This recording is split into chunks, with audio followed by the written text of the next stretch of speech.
Hello student, class 10 chapter 3 pair of linear equation in two variable 20 most important MCQ। आप एक एक question को देखिए based on the latest CBSE pattern. सभी important question हैं। अब हम इन इम्पोर्टेंट क्वेश्चनों को एक एक करके आपके सामने बता रहे हैं। आप एक एक क्वेश्चन को समझिए। In the equation a1x plus b1y plus c1 is equal to 0 and a2x plus b2y plus c2 equal to 0 if a1 upon a2 is not equal to b1 upon b2 then equation will represent। तो किस बात को represent करेगी?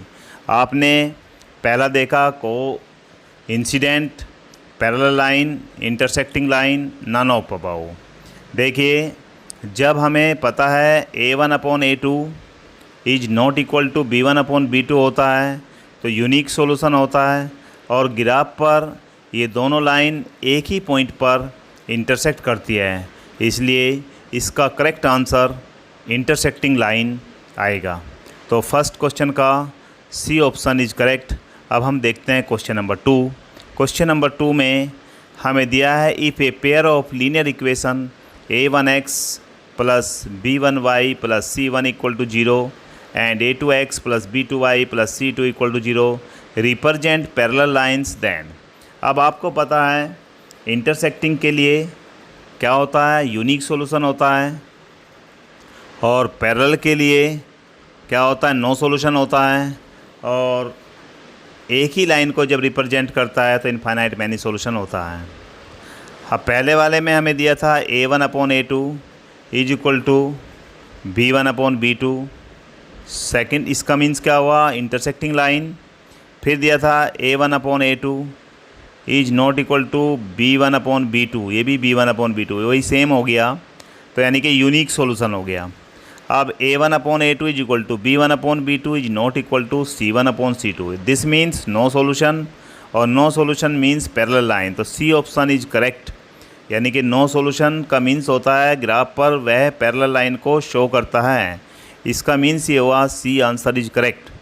आगे question number C को third को देखें। If a pair of linear equation a1x plus b1y plus c1 equal to 0 and a2x plus b2y plus c2 equal to 0 represent coincident line then. अगर वह coincident line को represent कर रहा है तब इनमें से कौन सा ऑप्शन करेक्ट होगा? आपको देखिए a1 upon a2 is not equal to b1 upon b2 दिया हुआ है, यानी कि कोइंसिडेंट का मतलब क्या होता है? कोइंसिडेंट का मतलब होता है इनफाइनाइट मैनी सॉल्यूशन, यानी कि नो सॉल्यूशन, यानी कि इनफाइनाइट मैनी सॉल्यूशन, यानी कि ग्राफ पर एक ही लाइन को शो करेगा, और वह होता है a1 upon a2 is equal to b1 upon b2 is equal to c1 upon c2। Therefore C option is correct. यानी कि अगर हम पहले वाले को देखें, पहले वाले में तो इंटरसेक्टिंग करेंगी बोथ लाइन, यूनिक सॉल्यूशन होगा। सेकंड वाले में देखें तो नो सॉल्यूशन होगा, और कंसिडेंट होता है infinite many solution. Question number 4 A pair of linear equation has unique solution. x की वैल्यू 2 है और y की वैल्यू -3 है, यानी कि यूनिक सॉल्यूशन दिया है। इनमें से चारों में से कौन सा ऐसी इक्वेशन होगी जिसका आंसर x की वैल्यू 2 हो और y की वैल्यू -3 हो? दिस मीन्स ये इसे कहलाता है गो बैक मेथड, यानी कि हम चारों ऑप्शन को एक एक को सोल्व करके देखेंगे, x की और y की वैल्यू पुट करके देखें, अगर हमारा जोन सा भी आंसर आएगा वही हमारा सही आंसर होगा। फर्स्ट वाले में पुट करते हैं 2x की वैल्यू और y की वैल्यू यानी कि क्या आ जाएगी 2 प्लस 3, यानी कि y की वैल्यू -3 है तो 2 - 3 यानी कि -1। ठीक है, 2 × 2 -3 × -3 यानी कि 4 + 9 13। इसका मीन्स ये हमारा आंसर सही नहीं है। सेकंड में देखते हैं रख के पुट करके 2 × 2 प्लस 5 × -3 यानी कि 4 - 15 यानी -11 सही है। दूसरे वाले में रखते हैं 4 × 2 प्लस 10 × -3, ये भी -22 आ गया। 8 - 30 यानी कि -22, तो इसका means B option is correct. इसका आंसर दोनों left hand side right hand side equal है। Question number 5 for what value of K की किस वैल्यू के लिए 3x - y + 8 equal to 0 and 6x minus K Y equal to -16 represent coincident line. अभी अभी मैंने बताया था कोइंसिडेंट लाइन के लिए infinite many solution, this means a1/a2 is equal to b1/b2 is equal to c1/c2। हम 3/6 is equal to -1/-k equal to 8/16, हम पहले दो भी ले सकते हैं और बाद के दो भी ले सकते हैं। माइनस से माइनस कट जाए, -1 से -k में माइनस से माइनस कट जाएगा। दिस मीन्स अगर हम फर्स्ट 2 को लें तो 3/6 इज इक्वल टू 1/k, यानी कि 3k इक्वल टू 6k की वैल्यू क्या आ जाएगी 2। अगर हम सेकंड 2 को लें तो 8k इज इक्वल टू 16 और k की वैल्यू यहाँ से भी 2, यानी कि सी आंसर इज करेक्ट। आगे क्वेश्चन नंबर 6 की बात करें तो क्वेश्चन नंबर 6 है solution of system 29x plus 37y equal to 103 and 37x plus 29y equal to 995 is. देखिए जब भी ऐसा क्वेश्चन आता है 29 और 37 आपस में एक दूसरे को मैचुअल होकर रहे हैं, तब हम एक बार प्लस कर लेते हैं और एक बार माइनस कर लेते हैं। अगर हम प्लस करेंगे तो 66x प्लस 66y और इज इक्वल टू आ जाएगा 178। 66 से डिवाइड कर दें तो x plus y equal to 3।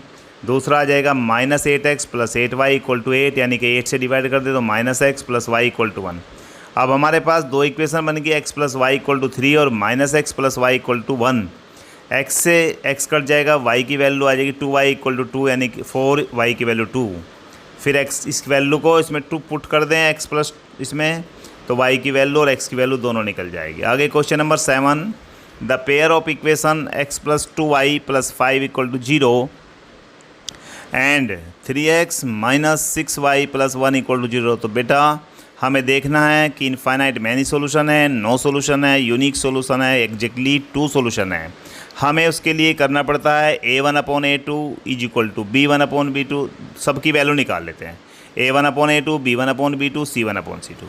तो देखिए a1/a2 आ जाएगा 1/3, b1/b2 2/6 यानी कि 1/3, यानी कि -1/3 क्योंकि -6 है नीचे।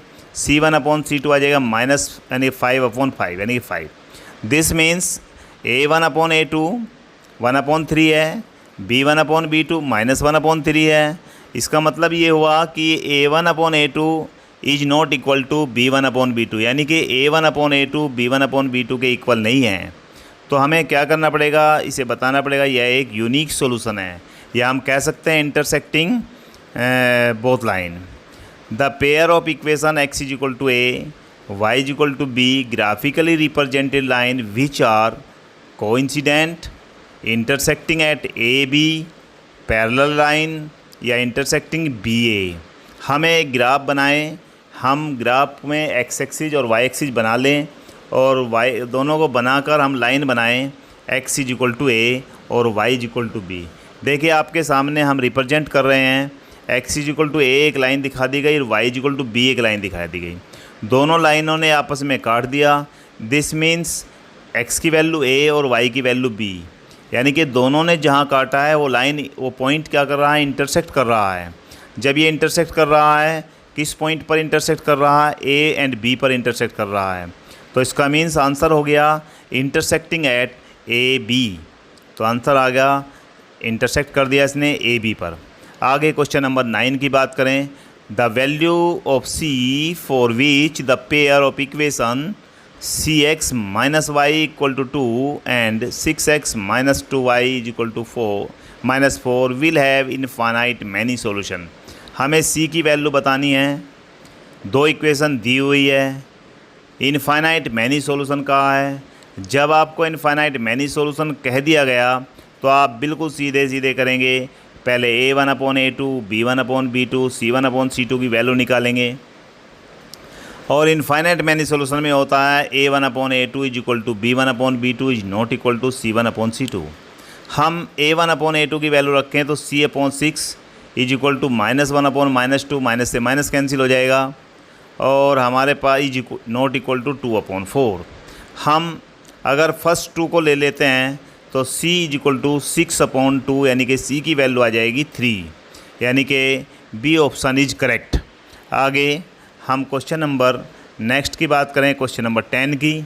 अब क्वेश्चन नंबर 10 में क्या आता है, द वैल्यू ऑफ के for which the system 4x + 2y = 3 और k माइनस दो कोमा है बीच में, k - 1 × x - 6y = 9 has no solution. इस टाइप के बहुत क्वेश्चन आते हैं एग्ज़ाम में, वेरी इंपॉर्टेंट क्वेश्चन है। तो यहाँ पर हमें दो इक्वेशन दी गई है और कहा गया है नो सॉल्यूशन। जब नो सॉल्यूशन की बात करता है तो आपको पता है नो सॉल्यूशन के लिए हमें क्या करना है, a1/a2 = b1/b2 और नो सॉल्यूशन में क्या आएगा, is not equal to c1/c2। यहाँ पर सही कर लेना। अब मैं करूँ तो 4/k-1 आ जाएगा = 2/-6 आ जाएगा। अगर मैं 2 से काट दूँ तो 1/-3 आ जाएगा। 3 से 4 की मल्टीप्लाई करें तो -12 = k-1। -1 को 12 के पास ले जाएं, -12 + 1 तो यानी k की value -11। C option is correct. आगे हम इस टाइप के बहुत क्वेश्चन एग्जाम में आते हैं। क्वेश्चन नंबर 11 की बात करें तो 11th क्वेश्चन में the line 2x - 3y = 1 and x + 3y = 5 meet at. हमें बताना है कि किस पॉइंट पर दोनों लाइन आपस में मीट करेगी, किस लाइन पर दोनों लाइन मिल जाएंगी, किस पॉइंट पर। हमें उसके लिए हमारे पास तरीके हैं कि हम या तो इन दोनों लाइनों को सोल्व कर लें, सबसे अच्छा तरीका है, आंसर निकल जाएगा सीधा सीधा।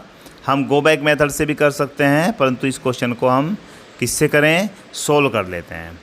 3y इक्वल हैं तो एलिमिनेशन मेथड लगा देते हैं। ऊपर -3y है, नीचे +3y है, कट जाएगा तो 3x = क्या आ जाएगा, 6 और x की वैल्यू 2। x की वैल्यू 2 को हम सेकंड इक्वेशन में पुट करें तो 2 + 3y = 5 यानी कि 3y = 5 - 2 और 3y = क्या आएगा 3 और y की वैल्यू 3/3 यानी कि 1 आ जाएगा और x की वैल्यू क्या आएगी 2। तो हम देखते हैं कौन सा आंसर हमारा सही होगा। पहले वाले में दिया गया है x = 1 और y की वैल्यू 2, सेकंड में x की वैल्यू 2 और y की वैल्यू -1, ये भी गलत है। थर्ड वाले में x की वैल्यू 2 और y की वैल्यू 1, ये करेक्ट ऑप्शन है। आपको वीडियो अच्छी लग रही है, आप वीडियो को देखिए अच्छी तरह से और शेयर कीजिए, लाइक कीजिए, सब्सक्राइब कीजिए। आगे क्वेश्चन नंबर 12 की बात करते हैं। The number of solution of the pair of linear equation x + 2y - 8 = 0 and 2x + 4y = 16 is. आप देखिए 0 का मतलब क्या होता है, नंबर ऑफ़ सॉल्यूशन बताना है। यदि किसी के नंबर ऑफ़ सॉल्यूशन 0 हैं, नंबर ऑफ़ सॉल्यूशन 1 है या इनफाइनाइट मैनी सॉल्यूशन है या नन ऑफ दीज है। आप देखिए सबसे पहले 0 का मतलब क्या होता है। 0 का मीन्स होता है नो सॉल्यूशन, कोई सॉल्यूशन नहीं है। 1 का मतलब एक ही सॉल्यूशन है, एक सॉल्यूशन को कहा जाता है यूनिक सॉल्यूशन। और इनफाइनाइट का मतलब बहुत सारे सॉल्यूशन हैं, नन ऑफ दीज इसमें से कोई नहीं। इसके लिए सबसे पहले a1/a2 निकाले, 1/2 आ जाएगा। b1/b2 निकाले, -2/4 यानी कि 1/2 आ जाएगा। c1/c2 निकालें तो यानी कि 8/16 1/2 आ जाएगा। हम इस टाइप से देख रहे हैं कि a1/a2 = b1/b2 = c1/c2 है। जब तीनों इक्वल हैं तो इसका means infinite many solution, C option is correct, यानी कि 12th आंसर का सी ऑप्शन। आगे क्वेश्चन नंबर 13 की बात करें। If a pair of linear equation is consistent then the line will be. भाई कंसिस्टेंट का मतलब एक सॉल्यूशन तो उसका होगा ही, कंसिस्टेंट का मतलब एक सॉल्यूशन तो उसका होगा ही। इसने कहा है पैरेलल होगा, ऑलवेज कोइंसिडेंट होगा, इंटरसेक्टिंग, और कोइंसिडेंट होगा, ऑलवेज इंटरसेक्टिंग होगा। अब हम कंसिस्टेंट की बात करें, आपने कंसिस्टेंट, इनकंसिस्टेंट, कोइंसिडेंट पढ़ा है, उसको अच्छी तरह से ध्यान कर लीजिए, उसके ऊपर क्वेश्चन आता है। कंसिस्टेंट का मतलब होता है वह इंटरसेक्टिंग, यानी एक सॉल्यूशन तो कम से कम होगा, आगे ज़्यादा भी हो सकता है, तो इसका मीन्स क्या होगा, इंटरसेक्टिंग और coincident. C option is correct. Parallel में तो नो सॉल्यूशन होगा, ऑलवेज हम इसे कोइंसिडेंट भी नहीं कह सकते, ऑलवेज इंटरसेक्टिंग भी नहीं कह सकते। हम इसको कह सकते हैं इंटरसेक्टिंग और कोइंसिडेंट। आप इन सबको अच्छी तरह से लिख लीजिए, ध्यान से पढ़ लीजिए, क्योंकि एग्ज़ाम में हम इनको ऐसे क्वेश्चनों को भूल जाते हैं। Question number 14, the line represent of the linear equation 2x minus y is equal to 3 and 4x minus y is equal to 5 intersecting at a point are parallel or coincident intersect at exactly 2 point। हम इसका answer देखिए आपको अच्छी तरह से video को देखिए, समझिए और कॉपी पर करिए। अच्छी लग रही है लाइक शेयर कीजिए, देखिए, और कोई बात पूछनी है कमेंट्स बॉक्स में लिखिए। आगे हम देखते हैं, इसमें a1/a2 करके देखें तो 1/2 आएगा, b1/b2 करके देखें तो -1 यानी कि 1 आएगा। This means a1/a2 is not equal to b1/b2। जब दोनों इक्वल नहीं हैं तो दो लाइन किस बात को रिप्रेजेंट करती है? वो लाइंस रिप्रेजेंट करती है a1/a2 is not equal to b1/b2, तो इंटरसेक्ट एट ए पॉइंट, तो ये होगा इंटरसेक्ट एट ए। आगे इस तरह से हम नेक्स्ट क्वेश्चन को देखते हैं। ये आ जाएगा इसका आंसर, इंटरसेक्ट एट ए पॉइंट। आगे नेक्स्ट क्वेश्चन आता है, the pair of equation y is equal to 0 and y is equal to -7 has 1 solution, 2 solution, infinite many solution और नो सॉल्यूशन। हम इसको एक ग्राफ पर देखते हैं।